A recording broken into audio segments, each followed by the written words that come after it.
ಪ್ರಿಯ ಸ್ನೇಹಿತರೆ, ನಮಸ್ಕಾರ. ಇನ್ನು ನನ್ನ ಯೂಟ್ಯೂಬ್ ಚಾನೆಲ್ ಅನ್ನು ಸಬ್ಸ್ಕ್ರೈಬ್ ಮಾಡಿಕೊಂಡಿಲ್ಲ ಎಂದರೆ ಇದೇ ರೀತಿಯ ಇನ್ನೂ ಹಲವು ವಿಡಿಯೋಗಳಿಗಾಗಿ ಸಬ್ಸ್ಕ್ರೈಬ್ ಮಾಡಿಕೊಳ್ಳಿ. ಬನ್ನಿ ಮುಂದೆ ಹೋಗೋಣ. ಜೀವನದಲ್ಲಿ ನಾವು ಎಲ್ಲರೂ ಒಂದೇ ಒಂದು ವಿಷಯವನ್ನು ಹುಡುಕುತ್ತಿರುತ್ತೇವೆ. ಅದು ಏನು ಗೊತ್ತಾ? ನೆಮ್ಮದಿ, ಸಂತೋಷ ಮತ್ತು ಆತ್ಮವಿಶ್ವಾಸದಿಂದ ಬದುಕುವ ಶಕ್ತಿ. ಆದರೆ ಜೀವನದಲ್ಲಿ ಕೆಲವೊಮ್ಮೆ ನಾವು ಗೊಂದಲಕ್ಕೆ ಒಳಗಾಗುತ್ತೇವೆ. ಜನರು ಏನು ಹೇಳುತ್ತಾರೆ ಅನ್ನೋ ಭಯ, ನಾವು ಸರಿಯಾದ ದಾರಿಯಲ್ಲಿದ್ದೀವಾ ಅನ್ನೋ ಅನುಮಾನ, ಮತ್ತೆ ಕೆಲವೊಮ್ಮೆ ನಮ್ಮದೇ ಮನಸ್ಸು ನಮ್ಮನ್ನು ಹಿಂಸಿಸುತ್ತದೆ. ಇಂತಹ ಸಮಯದಲ್ಲಿ ನಾವು ನಮ್ಮ ಜೀವನವನ್ನು ಸರಿಯಾಗಿ ನಡೆಸಿಕೊಳ್ಳಲು ಕೆಲವು ಮುಖ್ಯ ತತ್ವಗಳನ್ನು ತಿಳಿದುಕೊಳ್ಳಬೇಕು. ಮೊದಲನೆಯದಾಗಿ, ನಾವು ನಮ್ಮನ್ನು ನಾವು ಒಪ್ಪಿಕೊಳ್ಳಬೇಕು.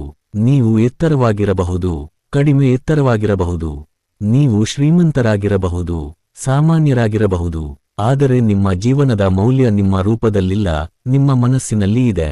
ಒಬ್ಬ ಮನುಷ್ಯ ತನ್ನನ್ನು ಸ್ವೀಕರಿಸಿದ ಕ್ಷಣದಿಂದಲೇ ಅವನು ಒಳಗೆ ಶಾಂತಿಯನ್ನು ಅನುಭವಿಸುತ್ತಾನೆ. ಇತರರಂತೆ ಆಗಬೇಕೆಂಬ ಒತ್ತಡ ಕಡಿಮೆಯಾಗುತ್ತದೆ. ಇನ್ನು ನಮ್ಮ ಮನಸ್ಸಿನ ಬಗ್ಗೆ ಮಾತನಾಡೋಣ. ಮನಸ್ಸು ಒಂದು ಅದ್ಭುತ ಸಾಧನ, ಆದರೆ ಅದನ್ನು ನಿಯಂತ್ರಿಸದಿದ್ದರೆ ಅದು ನಮ್ಮನ್ನೇ ಕಾಡುತ್ತದೆ. ನಾವು ಹೆಚ್ಚು ಕಾಡೋದು ಸಮಸ್ಯೆಗಳು ಅಲ್ಲ, ಆ ಸಮಸ್ಯೆಗಳ ಬಗ್ಗೆ ನಮ್ಮ ಆಲೋಚನೆಗಳು. ಒಂದು ಸಣ್ಣ ಉದಾಹರಣೆ ತೆಗೆದುಕೊಳ್ಳಿ. ನೀವು ಒಂದು ಕೆಲಸದಲ್ಲಿ ವಿಫಲರಾದರೆ, ನಾನು ಯೂಸ್ಲೆಸ್ ಅಂತ ಯೋಚಿಸಿದರೆ ನೀವು ಇನ್ನಷ್ಟು ದುರ್ಬಲವಾಗುತ್ತೀರಿ.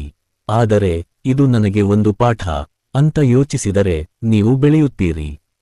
ಇದನ್ನೇ ಮೈಂಡ್ಸೆಟ್ ಅಂತಾರೆ. ಧೈರ್ಯದ ಬಗ್ಗೆ ಮಾತನಾಡೋಣ ಸ್ನೇಹಿತರೆ.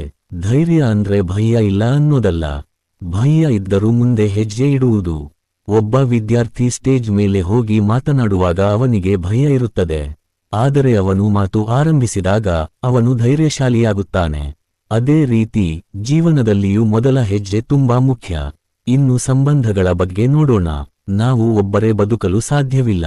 ನಮ್ಮ ಜೀವನದಲ್ಲಿ ಸ್ನೇಹಿತರು, ಕುಟುಂಬ, ಸಮಾಜ ಇವೆಲ್ಲವೂ ಮುಖ್ಯ. ಆದರೆ ಉತ್ತಮ ಸಂಬಂಧಗಳ ಮೂಲ ಏನು ಗೊತ್ತಾ?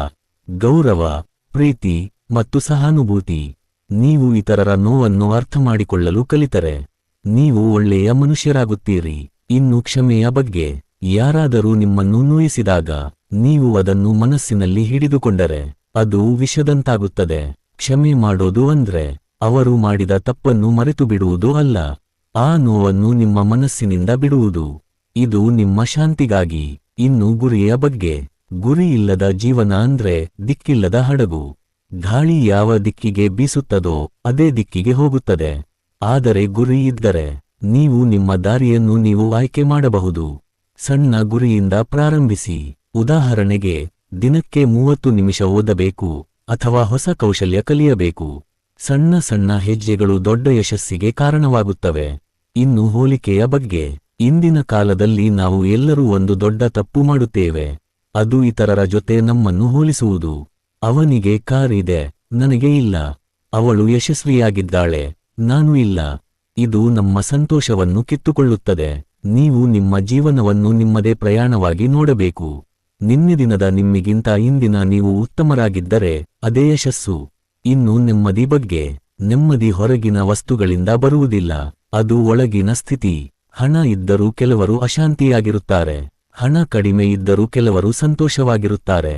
ಅದರ ಕಾರಣ ತೃಪ್ತಿ. ಇದ್ದುದರಲ್ಲಿ ಸಂತೋಷ ಇರಬೇಕು, ಮತ್ತೆ ಬೆಳೆಯಬೇಕು ಅನ್ನೋ ಆಸೆಯೂ ಇರಬೇಕು. ಈ ಎರಡರ ನಡುವೆ ಸಮತೋಲನ ಇರಬೇಕು.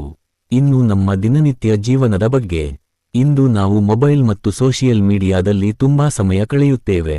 ಇದು ನಮ್ಮ ಮನಸ್ಸನ್ನು ಬೇಸರಗೊಳಿಸುತ್ತದೆ, ಅಸ್ಥಿರಗೊಳಿಸುತ್ತದೆ. ಪ್ರತಿದಿನ ಕನಿಷ್ಠ 1 ಗಂಟೆ ಫೋನ್ ಇಲ್ಲದೆ ಕಳೆಯಿರಿ. ನಿಮ್ಮ ಜೊತೆ ನೀವು ಸಮಯ ಕಳೆಯಿರಿ. ಇದು ನಿಮ್ಮ ಮನಸ್ಸಿಗೆ ವಿಶ್ರಾಂತಿ ಕೊಡುತ್ತದೆ. ಧ್ಯಾನದ ಬಗ್ಗೆ ಒಂದು ಮಾತು. ನೀವು ದಿನಕ್ಕೆ 5 ರಿಂದ 10 ನಿಮಿಷ ಮೌನವಾಗಿ ಕುಳಿತು ನಿಮ್ಮ ಉಸಿರಾಟದ ಮೇಲೆ ಗಮನ ಕೊಟ್ಟರೆ ನಿಮ್ಮ ಮನಸ್ಸು ನಿಧಾನವಾಗಿ ಶಾಂತವಾಗುತ್ತದೆ. ಇದು ನಿಮ್ಮ ಜೀವನದಲ್ಲಿ ದೊಡ್ಡ ಬದಲಾವಣೆ ತರಬಹುದು. ಜನರ ಮಾತುಗಳ ಬಗ್ಗೆ, ಸ್ನೇಹಿತರೆ, ಜನರು ಯಾವತ್ತೂ ಮಾತನಾಡುತ್ತಾರೆ. ನೀವು ಒಳ್ಳೆಯದು ಮಾಡಿದರೂ ಮಾತನಾಡುತ್ತಾರೆ, ಕೆಟ್ಟದ್ದು ಮಾಡಿದರೂ ಮಾತನಾಡುತ್ತಾರೆ. ಆದ್ದರಿಂದ ಜನರ ಮಾತುಗಳಿಗಿಂತ ನಿಮ್ಮ ಗುರಿಗೆ ಹೆಚ್ಚು ಮಹತ್ವ ಕೊಡಿ. ತಪ್ಪುಗಳ ಬಗ್ಗೆ, ತಪ್ಪು ಮಾಡೋದು ಜೀವನದ ಭಾಗ, ಆದರೆ ಅದರಿಂದ ಕಲಿಯಬೇಕು. ಒಬ್ಬ ಮಗು ನಡೆಯಲು ಕಲಿಯುವಾಗ ಅದು ಹಲವು ಬಾರಿ ಬೀಳುತ್ತದೆ, ಆದರೆ ಅದು ಮತ್ತೆ ಎದ್ದುಕೊಳ್ಳುತ್ತದೆ. ಅದೇ ಜೀವನ.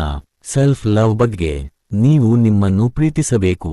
ನಿಮ್ಮ ದೇಹ, ನಿಮ್ಮ ಮನಸ್ಸು, ನಿಮ್ಮ ಸಮಯ ಇವುಗಳನ್ನು ಕಾಪಾಡಿಕೊಳ್ಳಿ. ನೀವು ನಿಮ್ಮನ್ನು ಕಾಳಜಿ ವಹಿಸಿದರೆ ನೀವು ಇನ್ನಷ್ಟು ಶಕ್ತಿಶಾಲಿಯಾಗುತ್ತೀರಿ. ಸಂಕಷ್ಟಗಳ ಬಗ್ಗೆ.